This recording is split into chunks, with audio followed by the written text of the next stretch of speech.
नमस्कार। आप देख रहे हैं मुक नायक। मैं हूं आपका दोस्त संपादक राजस्थान रामलाल यादव। आज हम बात करेंगे उस समाज की जिसे आज़ादी के बाद से आज तक दरकिनार किया गया, उस समाज की सुध नहीं ली गई। आज वो समाज अपने अस्तित्व और अपने अधिकारों के लिए रोड पर निकल रही है, आवाज़ दे रही है। हमें संवैधानिक अधिकार चाहिए। आइए बात करते हैं राजस्थान से कालबेलिया घुमंतु समाज की। उनकी पुकार है 10% आरक्षण या फिर संघर्ष। राजस्थान की रंगीन संस्कृति की पहचान, सपेरों की बेन, कालबेलिया नृत्य, घुमंतु जीवन। लेकिन सवाल यह है कि जिस समाज ने राजस्थान की संस्कृति को दुनिया तक पहुंचाया, गुलाबों जैसी कई बेटियों ने यूनेस्को तक में परचम लहराया, विश्व में नाम कमाया, क्या उसी समाज को आज भी अपने अधिकारों के लिए सड़क पर संघर्ष करना पड़ रहा है? आज बात होगी कालबेलिया घुमंतु समाज की, उनकी बदहाल स्थिति की और उस बड़ी मांग की जिसने राजस्थान की राजनीति में हलचल मचा दी है। 10% आरक्षण। कालबेलिया समाज, जिसे सपेरा समाज भी कहा जाता है, राजस्थान के सबसे पुराने घुमंतु समुदायों में से एक माना जाता है। ये लोग वर्षों तक गांव-गांव घूमकर सांप पकड़ने, लोक कला दिखाने, बीन बजाने और पारंपरिक कला से जीवन यापन करते रहे। यूनेस्को तक कालबेलिया नृत्य को विश्व सांस्कृतिक धरोहर मान चुका है। लेकिन विडंबना देखिए, जिस समाज की कला विश्व में सम्मान पा रही है, उसी समाज के बच्चे आज भी शिक्षा, रोजगार और पहचान के लिए संघर्ष कर रहे हैं। आखिर क्यों? आज भी समाज दयनीय स्थिति में जीवन यापन कर रहा है। देश आज़ादी का अमृत महोत्सव मना रहा है, मगर यह समुदाय आज भी आज़ादी और स्वाभिमान के जीवन से कोसों दूर है। आखिर ऐसा क्यों?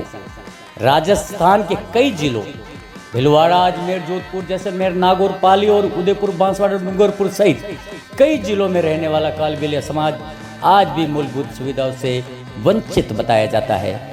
डीएनटी का राजस्थान में कई मंचों से 25 से 30 लाख जनसंख्या होने का दावा करते हैं कई संगठन, मगर पृथक जनगणना के आंकड़े सरकार के पास नहीं है। समाज के लोगों का आरोप है कि स्थानीय आवास नहीं, न ही उनके पास रोजगार के अवसर है, बच्चों की शिक्षा अधूरी है, सरकारी योजनाओं का पूरा लाभ उन्हें नहीं मिल रहा है। जातीय पहचान के बावजूद सामाजिक उपेक्षा, घुमंतु जीवन के कारण कई परिवारों के पास आज भी स्थायी दस्तावेज तक नहीं है, ना ही इन्हें पट्टे दिए जाते हैं। तो आवास कहाँ मिलेंगे? कई दिए गए तो कहीं नहीं के बराबर दिए गए।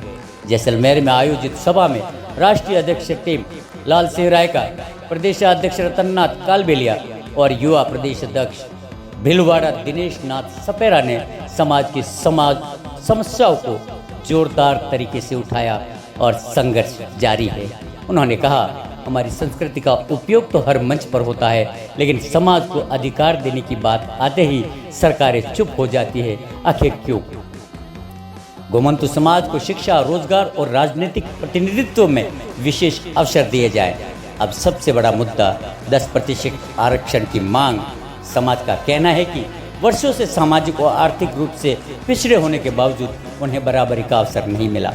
घुमंतु और विमुक्त जातियों के लिए अलग आरक्षण व्यवस्था लागू हो, शिक्षा संस्थानों और सरकारी नौकरियों में विशेष कोटा दिया जाए। समाज के नेताओं का दावा है कि अगर सरकार ने मांग नहीं मानी तो पूरे राजस्थान में बड़ा आंदोलन किया जाएगा। अब सवाल सरकार से, क्या केवल लोक नृत्य और संस्कृति तक ही सीमित रहेगा कालबेलिया समाज?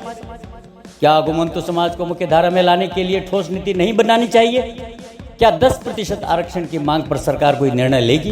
क्या आज भी हजारों परिवार पहचान और अधिकारों के लिए स्वतंत्र भारत में कब तक भटकते रहेंगे? ये सिर्फ आरक्षण की मांग नहीं, ये पहचान की लड़ाई है, ये सम्मान की लड़ाई है, ये अधिकारों की लड़ाई है और उस समाज की आवाज़ है जिसने सदियों से राजस्थान की संस्कृति को जीवित रखा है। अब देखना होगा सरकार इस आवाज़ को सुनती है या फिर ये संघर्ष और बड़ा आंदोलन बनेगा। मुक नायक हर वंचित वर्ग की सच्ची आवाज़ तब तक उठाता रहेगा जब तक हर वंचित को न्याय और समानता का संवैधानिक अधिकार नहीं मिलता। धन्यवाद। देखते रहें मुख्य नायक। चैनल को लाइक, सब्सक्राइब, कमेंट और शेयर ज़रूर करें। फिर मिलेंगे वंचितों की सशक्त आवाज़ लेकर आपके सामने फिर हाजिर होंगे। तब तक के लिए धन्यवाद। के भी लिए आए तो मैं आपका धन्यवाद करता हूँ और आपकी पूरी टीम को। ये राजस्थान में हम घर घर जाएंगे, ढाणी ढाणी जाएंगे और जिला कलेक्टर तक हम हमारे आरक्षण की बात हम करेंगे। जब तक ये सरकार केंद्र में बैठी हुई है ये ना सुनेगा तो राजस्थान में जिले जिले में तो अंगड़ाई है, लड़ाई तो 1 जुलाई की है। तो साथियों आज हमारे जोगियों के पास क्या था? हमारे पास भीड़ था, गद्दे थे, कुत्ते थे, बैलगाड़ियां थी। हमारे पास क्या था? गठिया थी। आज गठियों पे खनिज विभाग वालों ने पाबंद लगा दिया। आज हमने बीन बजाते, हाथ पकड़ते, बोयरा पकड़ते हैं, उन पे भी वन फोर्स वालों ने पाबंद लगा दी। अभी हमारी जातियों के पास क्या? हमारी जातियों के पास क्या? आज हमारी बहन बेटी जो डांस वगैरह करती है, कोई भी हमारी कल्चर का मान सम्मान, कोई मर्द भी एक कपड़ा पहन के डांस करते हैं, उनको भी हमारी माता बहनों को टोसे आती, उनका धंधा छीना जाता है जैसलमेर में। तो साथियों इस बार मेरे जो भी काल बिलिया लगाते हो, भाई जो भी लगाते हो, 12 भाषा में हमें सरकार पहचानती, बाकी भाषा तो एक ही काल बिली है। इस बार अपने गांव का सरपंच भी अपने को वोट मांगने आया होगा, काल बिलिया जो के थाने में मकान बना दे हूँ। MP भी आया होगा, आपको सड़क बना के दूंगा, अच्छा बंगला बना के दूंगा। आज दिन तक जो भी काल बिलिया समाज के आपके यहाँ कभी धर्मशाला बनी कि नहीं बनी? आप खड़े करो, आपको पट्टा मिला? भजन लाल जी का और शर्मा जी का वादा है कि 25 लाख काल बिलिया राजस्थान में है, तो 25 लाख से 25,000 पट्टे नहीं मिले राजस्थान में। मैं जैसलमेर में पहली बार आया हूँ, बाकी दूसरे जिले मेरे से विचित नहीं है। तो साथियों इस बार हम किसी लालजी भाई साहब किसी पार्टी का झंडा नहीं टोक रहे हैं, ये आपका मुद्दा टोक रहे हैं कि हमारी 100 जातियों को पिछले वाली 5 को आगे लाना है। अपने भी लड़े थे गोरों से और मुंगलों से, अब भी लड़ रहे हैं जो सफेद कपड़े लाल बत्ती में घूम रहे हैं, इसी में कुछ चोरों से लड़ रहे हैं। लालजी भाई साहब 2 साल से संघर्ष कर रहे हैं, सरकार को पता नहीं है हमने क्या मांगा। कुछ समाज शिक्षा से अभाव है, शिक्षा प्राप्त हुए, किसको पट्टा मिले, पुस्तों को पट्टा मिले, जीते जी को जमीन मिले ना मिले। और जब हमारे काल बिलिया समाज की मृत्यु हो जाती तो दफन आने के लिए तो जब जमीन नसीब नहीं होती। तो साथियों अपन एक होंगे जब विकास होगा। और इसी मेरी बाणी करके मैं यही समाप्त करूंगा। और लालजी भाई साहब को कहना है, अशोक जी चौहान जी को कहना है, फुकरा जी को, भिखू सिंह जी को, ये तो जैसलमेर है, अभी जागरूक होगा। हमारा भीलवाड़ा, चित्तौड़, डूंगरपुर, बांसवाड़ा, उदयपुर, ये तो पहले से पास है। राजनीति घुमन तो क्या होता है, वो हम तो पहले से टेलर जमा रखता है। हमारे को मिलने के लिए भी 500 लोग आते हैं, जबकि हमें ये दुख हुआ हमारे सुपरहिट 100 जातियों को आगे लेके आने वाले हमारे बड़े भाई के बीच आपने 100-200 लोगों की भीड़ नहीं है। मुझे बहुत दुख हो रहा है। मेरी बात यही रखूंगा। जय हिंद, जय भारत। और मेरा नाम दिनेश नाथ सफेरा है। ये तो अभी अंगड़ी है भजन लाल जी और मोदी जी, आप कहते हो पीछे वाली 5 आगे आ जाओ।